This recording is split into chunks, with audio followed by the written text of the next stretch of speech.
that is how it is.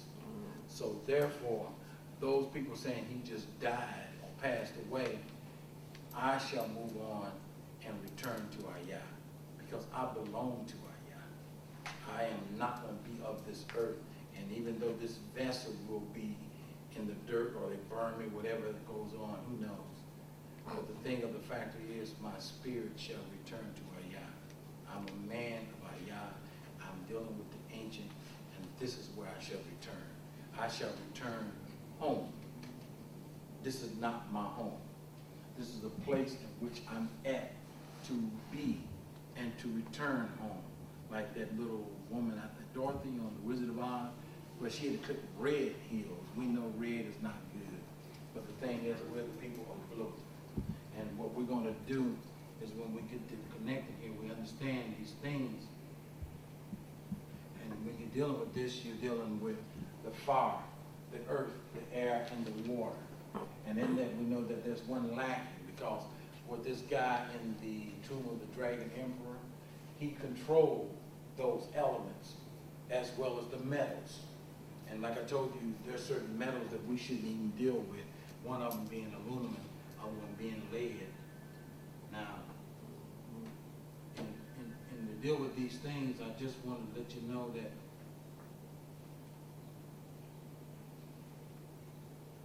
here I wanted you to know that the clear truth contained in the ancient letters and the spirits of Ayah allows us the freedom to choose grace in all things in which we know the truth, and we are releasing any illusion and believe that we are separate from Ayah's love, spirit, and source.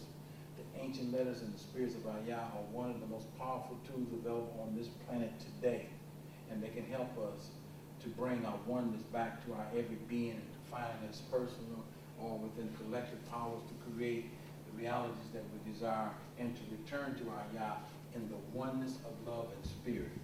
And in this is where I put my signature, which is my picture, saying Ayah Shalom.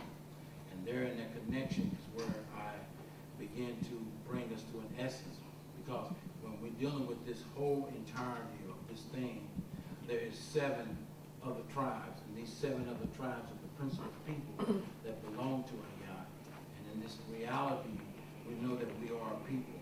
And in this people, what we're going to be doing is that here, finally, next week, you are going to see, and we're going to deal with the first of the 13.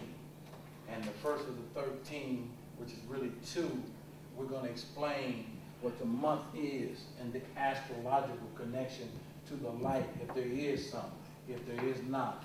There's one here with Capricorn, there's one with Aquarius, and that is a certain of the civil calendar, January, February, March, and etc. And then there's stones, garnet, tourmaline, and amethyst, which are what they call power stones. And everyone has those. And because you were born in a certain period of time, you have power stones. These power stones change as you do within your 7 of 7. Your 7 of 7 is when you're born from 0 to 7 years, then from 8 to 16, 17 to 25, 26 to 34, 35 to 43, 44 to 52, 53 to 61, and 62 to 70.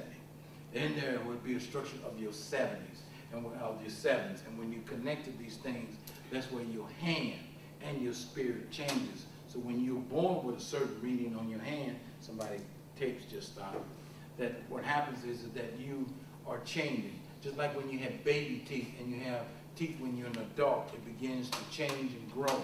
Some of us eat too many sweets and lose our teeth.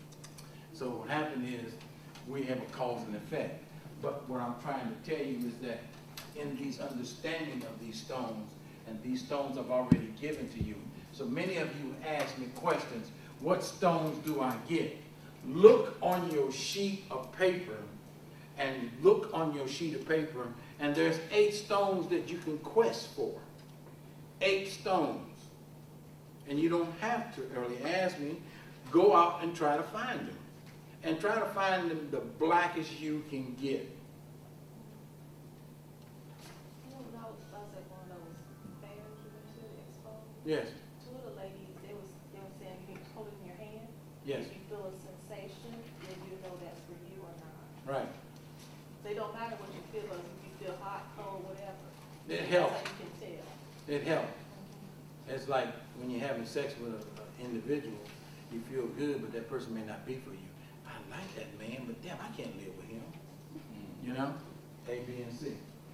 So you have to be careful with that. And also, because they know that you are children of the light, they give you stones to vex you. But because because the stone feels good, it may not be for you. that's correct. Just because a woman feels good, she may not be for you. That's how we got ex-wives and ex-girlfriends. We see that on BET, what they call Hell Date and everything else, you know? But I can tell the difference. You can tell when a woman's not good for you at some point in time. Some point in time. How you know when your stone's not good for you? And really it felt good because then Maury Povich said, no, you the baby daddy. And you know, oh no. But how do you know the stone's not good for you? Here's how you know. Even though it feels good and it does this and that, there is primary 7 or 0, what makes it 8. There are certain stones. Well, the one you're going to get, you're going to find is the ancient writing stone. That's just simple as that. So there's 7 stones that you should be searching for. These are the grounding stones that they knew that they had. One of the things is principle is the onyx that most Gothic people use. Don't get the one with colorization, get the one that's black. Don't get where you have a lot of the obsidian with different colors in it. Try to get all the black that you can and get the blackest that you can. A lot of the people will give you these clear and these white ones, but these are power and these are vex stones, and you don't want to have that because that can cause you vexation and problems. You already have a quest of where you're dealing with things. As you notice, you see I wear different stones, and these different stones, I know what they mean and where they are and how I have them placed. I know that many of our people who are Hebrew Israelites, they wear these things here and they put them on the 4 corners of their waist and etc. But I know what these things represent besides what they believe in. And I know where these things belong, and I know why I wear these here and these here and around my neck. And I understand the zones and how these stones help empower me and what are my stones. But I know that within a 7-year period, you won't see me with these stones.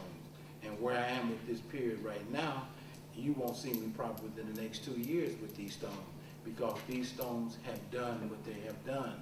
When you do a changing of the crops, what happens is you change the crop every 7 years.